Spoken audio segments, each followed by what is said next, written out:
America के राष्ट्रपति Donald Trump ने सोमवार को एक बड़ा ऐलान करते हुए ईरान पर 5 दिनों तक हमला रोकने की बात कही है। ट्रंप ने कहा कि उन्होंने अपने युद्ध विभाग को अगले 5 दिनों तक तेहरान पर हमला नहीं करने के निर्देश दिए। उन्होंने ये भी कहा कि अमेरिका और ईरान के बीच पिछले 2 दिनों में अच्छी वार्ता हुई, लेकिन अब ईरान ने ट्रंप के इस दावे को खारिज कर दिया है। ईरान का यह कहना है कि ट्रंप की धमकी के बाद तेहरान मजबूत पलटवार करने की चेतावनी दी गई थी। ट्रंप समझ गए कि ईरान के इरादे मजबूत हैं और वो भीषण पलटवार करेगा, इसीलिए वो अपने अल्टीमेटम वाले बयान से पीछे हट गए। ईरानी मीडिया के अनुसार तेहरान ने कहा है कि उनकी ट्रंप से इस बारे में कोई वार्ता ही नहीं हुई, यानी कि कोई बातचीत नहीं हुई।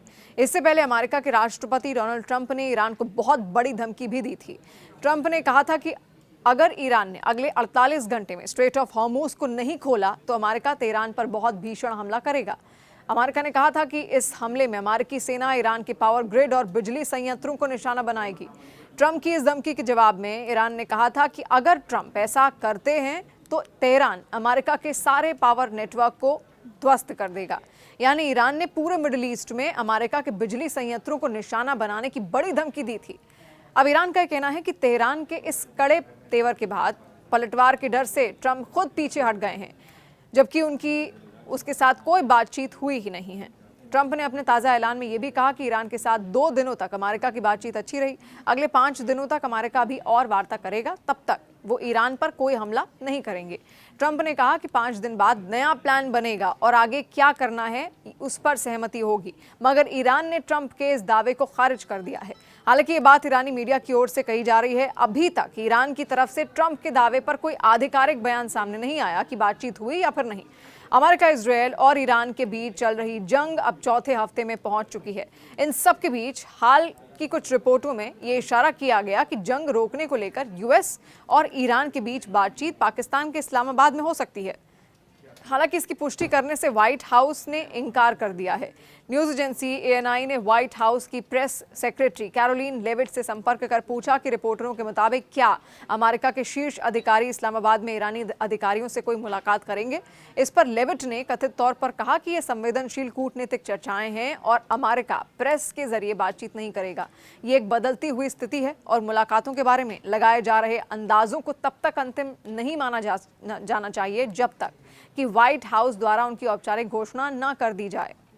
लेविट की टिप्पणी कुछ प्रकाशनों में अधिकारियों के हवाले से आई उन खबरों के बाद आई है जिनमें कहा गया था कि पिछले महीने शुरू हुए ईरान अमेरिका युद्ध को समाप्त करने पर बातचीत इस्लामाबाद में हो सकती है, जहां रॉयटर्स ने एक पाकिस्तानी अधिकारी और एक दूसरे सूत्र का हवाला दिया। वहीं टाइम्स ऑफ इजरायल ने चैनल 12 का हवाला देते हुए कहा कि एक इजरायली अधिकारी के हवाले से कहा गया है कि ईरान और अमेरिका इस हफ्ते के आखिर में इस्लामाबाद में बातचीत के लिए मिल सकते हैं। इजरायली पब्लिकेशन ने बताया कि वैंस के अलावा शांति मिशनों के लिए अमेरिकी राष्ट्रपति के विशेष दूत स्टीव विटकॉफ और अमेरिकी राष्ट्रपति डोनाल्ड ट्रंप के पूर्व वरिष्ठ सलाहकार जेरेड कुशनर अमेरिका का प्रतिनिधित्व करेंगे और ईरानी संसद के स्पीकर मोहम्मद बागर गालिबफ तेहरान से आने वाले प्रतिनिधि मंडल का नेतृत्व करेंगे।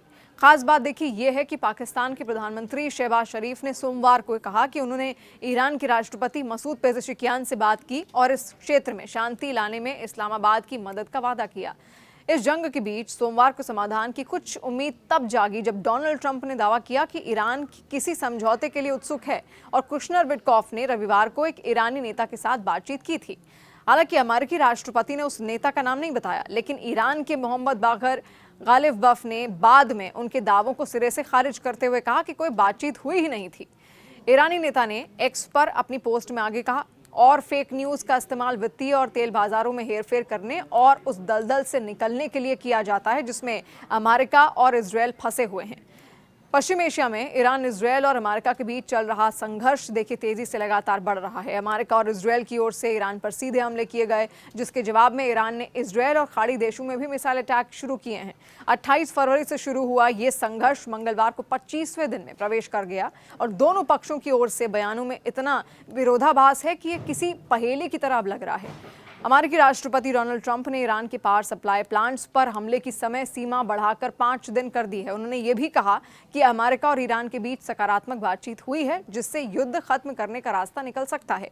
हालांकि ईरान ने इस दावे को खारिज करते हुए इसे बाजार को प्रभावित करने की रणनीति बताया। सोमवार को तेल की कीमतों में गिरावट देखी गई क्योंकि निवेशकों को उम्मीद जगी कि हालात कुछ हद तक शांत हो सकते हैं। दूसरी ओर ईरान ने सऊदी अरब, यूएई और आसपास के देशों पर जवाबी हमले जारी रखे हैं। इन हमलों में ऊर्जा से जुड़े ठिकानों को निशाना बनाया गया, जिससे वैश्विक तेल सप्लाई को लेकर चिंता और ज्यादा बढ़ गई है। उधर इजरायल ने भी तेहरान में कई ठिकानों पर हमले किए, जिनमें रिहायशी इलाके भी शामिल हैं। इससे आम नागरिकों की सुरक्षा को लेकर गंभीर सवाल भी खड़े हो गए। इस बीच स्ट्रेट ऑफ हॉर्मुज में व्यावसायिक जहाजों पर हो रहे हमलों को लेकर 20 से ज्यादा देशों, जिनमें संयुक्त अरब अमीरात, ब्रिटेन, फ्रांस, जर्मनी और जापान, कनाडा और ऑस्ट्रेलिया ने संयुक्त बयान जारी कर इन घटनाओं की निंदा की है। ये समुद्री रास्ता लगभग बंद हो चुका है, जिससे वैश्विक व्यापार और ऊर्जा आपूर्ति पर बड़ा असर पड़ रहा है। ईरान की सेना कमान खत्म अल अनबिया के मुख्यालय की ओर से ये साफ कर दिया गया है कि अब भी हॉर्मुज का कंट्रोल ईरान के पास ही है। वो फारस की खाड़ी और ओमान की खाड़ी के पानी को नियंत्रित कर रहा है। ईरान की फास्ट न्यूज एजेंसी ने आरोप लगाया है कि अमेरिका और इजरायल ने ईरान के इस्फहान में एक ही सड़क पर स्थित गैस प्रशासन भवन और गैस प्रेशर स्टेशन को निशाना बनाया। रिपोर्ट के मुताबिक इन हमलों से इमारतों से कुछ हिस्सों और आसपास के रिहायशी इलाकों को भी नुकसान पहुंचा है। फार्स ने यह भी बताया कि पश्चिमी ईरान में खुर्रमशहर पावर प्लांट को जाने वाली गैस पाइपलाइन को भी निशाना बनाने की कोशिश की गई। हालांकि स्थानीय गवर्नर के अनुसार मिसाइल पाइपलाइन स्टेशन के बाहर गिरी और इस घटना में किसी के घायल होने की कोई खबर नहीं है।